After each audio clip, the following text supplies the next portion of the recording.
before we get into anything in this video, I'm just gonna come out and say it. I am not a fan of how some of the things were presented and played out in this chapter, but overall, I do enjoy the chapter, especially the beginning. So let's just get into it, man. If you enjoyed the video, make sure to drop a like. If you really like the video, make sure to subscribe, turn on the post notification bell so you can get notified about all my future videos. But let's get into it. So in the scene of Gojo in the afterlife or in limbo, because maybe it's not exactly the afterlife, you could just say it's Zoro passing, not Zoro, what I said Zoro. You could just say it's Gojo passing over you could say it's Gojo passing over into the afterlife, whatever you want to call it. But we see so many people in this scene, but one person we do not see is Nobara.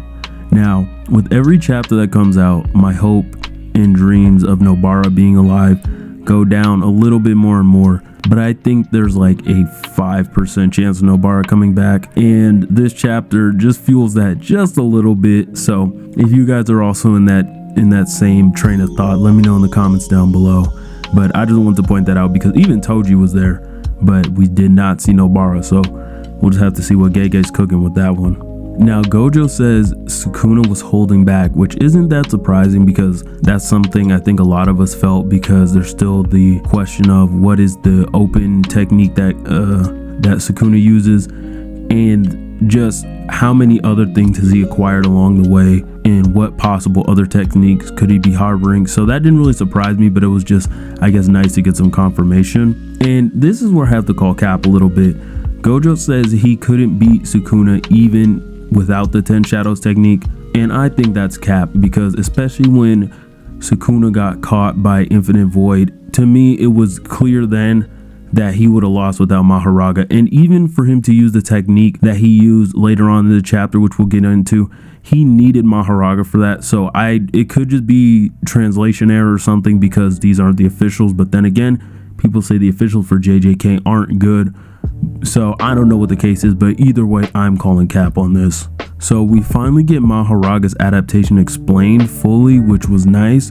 So it's pretty much that once Mahoraga gets hit with an attack, it analyzes it, and then if it gets hit with the same attack again, the adaptation speeds up, and then once it adapts to something, it doesn't stop analyzing it. So Sukuna used that and how Mahoraga was trying to adapt to infinity and overcome it in order to enhance his own slashing techniques to be able to cut through space, which is crazy, because at this point I'm really questioning who is going to stop Sukuna. We saw everything that Gojo did. Like, if this was Black Clover, I would just say they're gonna surpass their limits, which I still think there's a chance for that. I really think Yuji and the soul swapping thing is gonna play a major part, because I don't think they're gonna be able to beat Sukuna with overwhelming force, because it was clear none of them are close to Gojo, and we just saw everything he did and he's still lost. So especially with this a new ability that he has, it's gonna be kind of hard for me to stomach anyone doing anything to him. But again, I'll just have to let JJK cook and see how things play out. And it was really nice to see Sukuna acknowledge Gojo's strength, especially after in the beginning of the fight he called him a nameless fish, and he said that he was painfully mediocre and that he was glad to be born. He was lucky to be born in an era without Sukuna. So to see him admit that he will think about Gojo for as long as he lives, which who knows, it might not be that long, but also seeing Gojo acknowledge how strong Sukuna was in the beginning, it just seeing both of them acknowledge their strength was really dope to see.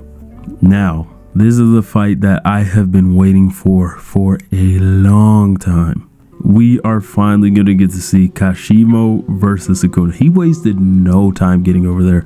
As soon as Gojo bit the dust, Kashimo was like, oh, bet, I'm in. And we're just going to have to see how this plays out, because again, we saw everything Gojo did, but there's also the question of Kashimo's curse technique and the binding vow he has towards it and how strong that'll make it. So I am excited to see how things will play out and how long this fight will last. But what is next for our students? Are they going to go after Kenjaku? Are they going to wait for the Kashimo fight to end and then jump in? Who knows? But I am excited to see what is next in JJK. RIP Satoru Gojo. I wish we had gotten to see more of how you died. I wasn't a fan of how that played out, but at the end of the day, the man is gone, and I'm sad about it, and I'm sure many of you are. So if you don't mind, make sure to drop a like, subscribe, turn on the post notification bell, and leave a comment. It has been your boy Dougie D Fresh. Leave a RIP Gojo in the comments, and I'm out. Peace.